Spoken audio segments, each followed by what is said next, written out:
Welcome to Nasdaq Trade Talks. I'm Jill Malandrino, global markets reporter at Nasdaq. Environmental, social, and governance reporting is a growing trend among businesses. It shares data on non-financial factors that can impact a company's reputation and revenue, items like fair labor practices, conflict minerals, and sustainability. But some investors think ESG is too young of a concept to be trusted. Today, we have Andrew Waitman, CEO of Assent, a supply chain data management company working with complex manufacturers to help us sort out if ESG really matters. Andrew, it's great to have you with us. Welcome to Trade Talks. Thanks, Jill, for having me. I appreciate it. You got it. Why should investors care about a public company's ESG rating? Well, isn't that because Larry Fink told us to? So, Jill, it's one of those things, if you think about bond ratings, okay, bond ratings tell you something. They tell you information. I think an ESG rating tells you information. It tells you about a company's comparative values and behaviors, both in their company and in their supply chain. So I think it's part of a changing where the world's changed.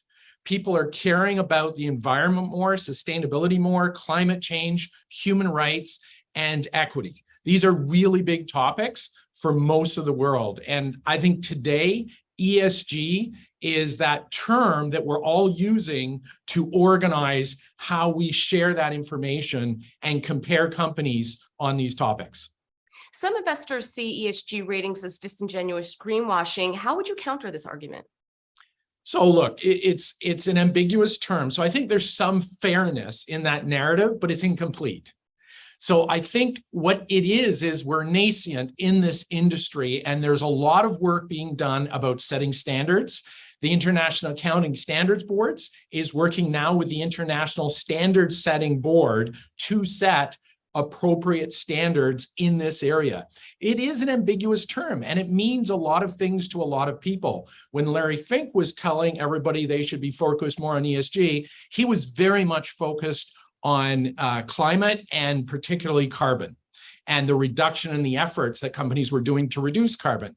In other cases, companies are focused on circular economy, they're focused on human rights issues. And so I think part of the challenge is how do you compare a measure that is being used as a measure for very different topics in very different industries with very different priorities and with a set of standards that are not necessarily all quite aligned yet. So there's a lot of work being done. It's nascent. We're moving there. We're moving there quickly. How is Assent helping manufacturers improve their ESG reporting and help investors understand the value? Great question, Jill. So really simple. Assent serves manufacturing companies like NetSuite serves their companies, okay, as a system of record. And to keep it simple again, Salesforce for supply chain.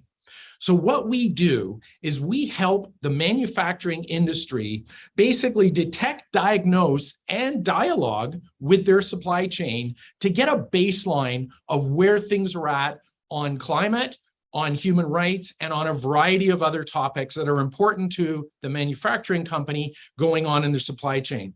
Then we help them decide and act and engage with their supply chain on moving to better practices, on selecting better suppliers, on upping the game, and frankly, educating their supply chain on what these best practices are that the manufacturer is looking for. And then finally, what we help is in the reporting and the impacts that these programs have to show progress over time. So it's detect the issues, set the baseline, it's make decisions, business decisions with your supply chain, and then report on annual improvements.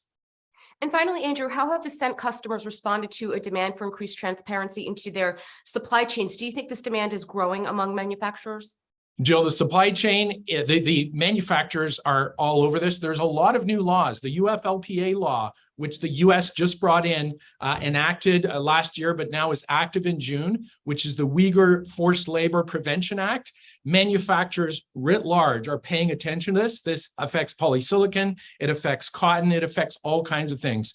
There is in Europe, the German Supply Chain Act. There is this Substances of Concern in Products Act. There's a lot of legislation that is relatively new, and manufacturers are paying a lot of attention to get their supply chains on side, not just because of the laws, but because it is the new zeitgeist. It is what people are doing, both to attract talent and to attract investors.